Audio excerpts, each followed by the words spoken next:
Welcome once again to M5's English language learning program, Let's Speak English. I'm Gav Duncan and I'm here on your TV to help you learn English. Now, are you sitting comfortably? Yes? Good. And are you ready for today's lesson? Yes? Good. Okay. Well, let's learn English together. And hello to you all. Hello to the chickens of the forest. Hi to the gnus of the plain. Good afternoon to the gods of English. And greetings to the lemurs of the jungle. Come in, come in, come in and relax. Now, who remembers what we're doing this week? Well, not just this week. Who remembers what we're doing for the next few weeks? Come on! It's not hard, is it? What are we in the middle of? Anyone? Ah, yes! I think I see someone with their hand up. You, sir! Yes, you! The one with a face like a... well, it's like a frog, really? No, really! You've got a face like a frog! Sorry, I hope I didn't hurt your feelings. No? Okay then, come along, frog face. Tell us what we're in the middle of. Thanks, frog face. That's perfectly correct. Well done. And, oh, you're going? Well, okay, if you have to. I have to see a man about a frog. Oh, okay. I'll see you later then. Has he gone? Jeez, what a face. My God, imagine seeing that every morning in the mirror. Shocking. Okay, so let's try and concentrate on something else, shall we? Let's think about something nice, like a bird singing.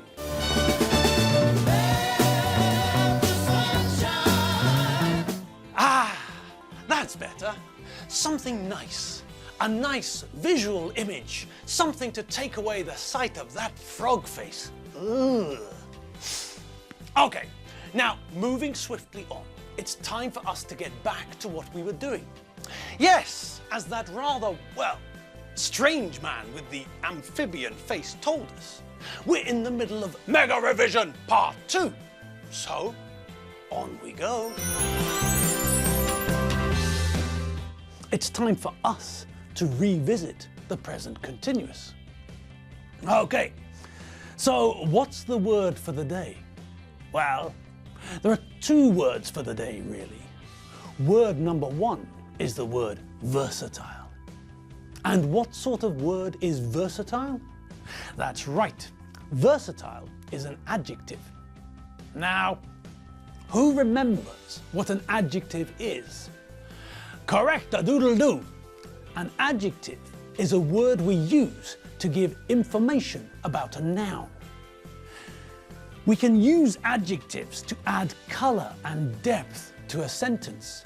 We can take a boring sentence like, I have a cat, and we can add adjectives to the sentence to provide more information and also to make the sentence more interesting. I have a two-legged, green and orange striped, tailless, earless, one-eyed cat. So, we all remember what adjectives are. They give us more information about nouns. This means that we can use adjectives to make identification easier. For example, which is your car, Alfredo? The red one. Which red one? The two-door red one. Which two-door red one? The two-door red one with tinted windows. Which two-door red one with tinted windows? The two-door red one with tinted windows and alloy wheels. Which two-door red one with tinted windows and alloy wheels? The two-door red one with tinted windows and alloy wheels with white wall tyres. Oh, that one. So, we can see how adjectives can provide or give us information. Extra information that helps us to identify something. When Dave first asked Alfredo about his car, Alfredo's answer only had one adjective in it, red. But in the car park there were lots and lots of red cars, and it was only by giving more and more information that Dave was able to identify Alfredo's car. Alfredo told Dave more and more information about his car. He provided more and more information with different adjectives until Dave was able to identify Alfredo's car. So, that's what we use adjectives for, to provide or give information about nouns. Alfredo used 5 adjectives to explain to Dave which car was his. So, Alfredo used adjectives to help identify his car. But when he used the adjectives, he also made the sentence more interesting, didn't he? I mean, it's possible to go through life speaking in monosyllables like yes, no, and But if we expand our speech, and one way of expanding our speech is by using adjectives, then we can make life better, more interesting, and we can all be happier. Okay, and on we go. Now, what was that other word that we learned yesterday? The one which was very similar to versatile. Can anyone remember? Yes, that's right, badoing. Well done. The word is multifunctional, and as we learned yesterday, the adjective multifunctional means that something can do lots of things. Like what? Yes, that's right. Like the present continuous tense. We can use the present continuous tense to talk about what's happening now at the time of speaking. And we can see the difference between the present simple and the present continuous if we look at this picture of our old friend Darth Vader. Okay, so that's Darth. And what is Darth?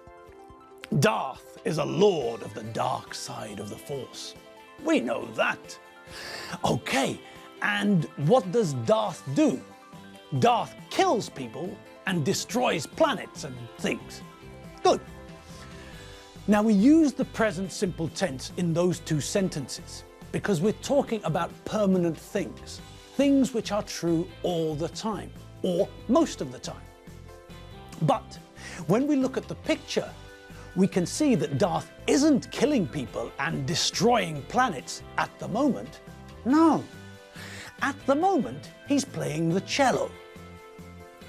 Good. So we know that we use the present continuous to talk about things that are happening now. Okay. But we also learned that we can use the present continuous to talk about plans and arrangements in the future, similar to what we do with going to. I'm playing squash with Chief Mangosuthu Buthelezi on Monday, for example. We arranged it, it's planned, and it's happening on Monday. Okay, and now we get to the part where we had to leave off yesterday. Now we get to the third use of the present continuous. Okay, are you ready? Yes? Good.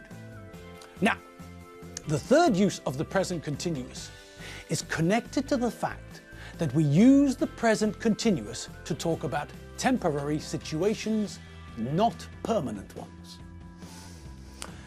Do you know those two words, temporary and permanent?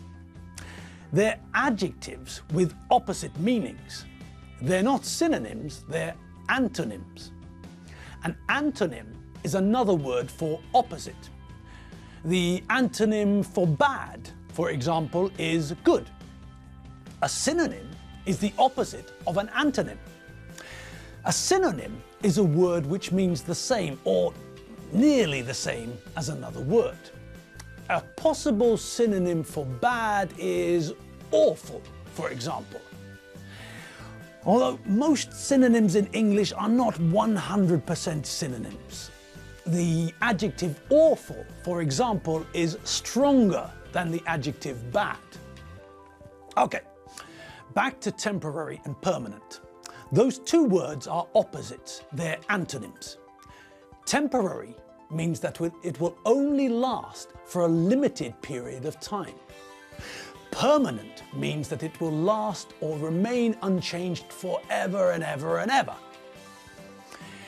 The easiest way to think about the difference between these two words is to think about two writing tools we use, two implements we use to write, a pencil and a pen.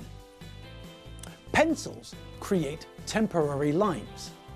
They're not permanent. If I'm writing or drawing with a pencil and I make a mistake, I can take a rubber and erase the mistake so that I can start again. I can use a rubber or an eraser to erase the pencil line because the pencil line is temporary, not permanent. Now, the situation changes when I use a pen. Pens make ink lines and ink is permanent. Now, look what happened when someone made a mistake in the next drawing. That's right, they were drawing in ink with a pen. So when they made a mistake with the woman's hand, they couldn't erase it. They couldn't rub it out. This isn't pencil, this is ink. So it's permanent. You can't erase it. You can't rub it out. With ink, all you can do is cross it out and start again. So, this is why artists normally start their pictures in pencil.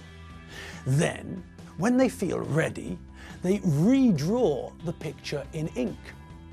Okay, so back to the start. What were we talking about? That's right. We were talking about the multifaceted, multifunctional, versatile tense, the present continuous. And now, for your pleasure, we're going to talk about the temporary, permanent idea connected to the present continuous. Now, we know that when we talk about permanent ideas, we use which tense? That's right, we use the present simple. I'm a man. I live in Budapest. Jimmy Page is a guitarist. Chris St. Hilaire is a drummer.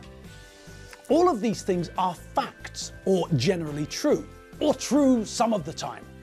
And they all have the idea of being permanent. These things don't change. I was born a man and I will die a man. Okay, but when we use the present continuous, we can also use it to talk about temporary situations. We use the present continuous to emphasize the temporary nature of the situation. So, let's look at a couple of examples. I live in Miskolc. I'm living in Miskolc at the moment. Now, when we look at those two sentences, we can see that the first sentence is emphasizing the permanent nature of the situation.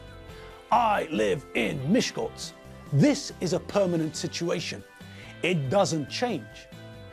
The second sentence shows that normally I don't live in Miskolc. Maybe I'm studying at university. Maybe I've come to Miskolc because of my job, but it's not a permanent move. I live in Budapest or Győr or Kecskemét. That's my permanent home. That's where I live. But now, for a few weeks or a few months, we don't know. Now I'm living in Miskolc. It's temporary, so we use the present continuous tense. Great! And that's it. We're done for the day. And hold on, we're also done for the week. Yes, that's right. It's Friday. I'd forgotten. Fantastic! The weekend starts now. Well, maybe not just now, but in a few hours from now. Great! Okay, so remember that you've got to have fun. It's Friday, the start of the weekend. So, have fun, enjoy yourselves, and I'll see you back here on Monday when we'll continue our journey into the past. And remember, If you need some more English, www.m5tv.hu. Right then, I'm off. See you all later. Have a great weekend.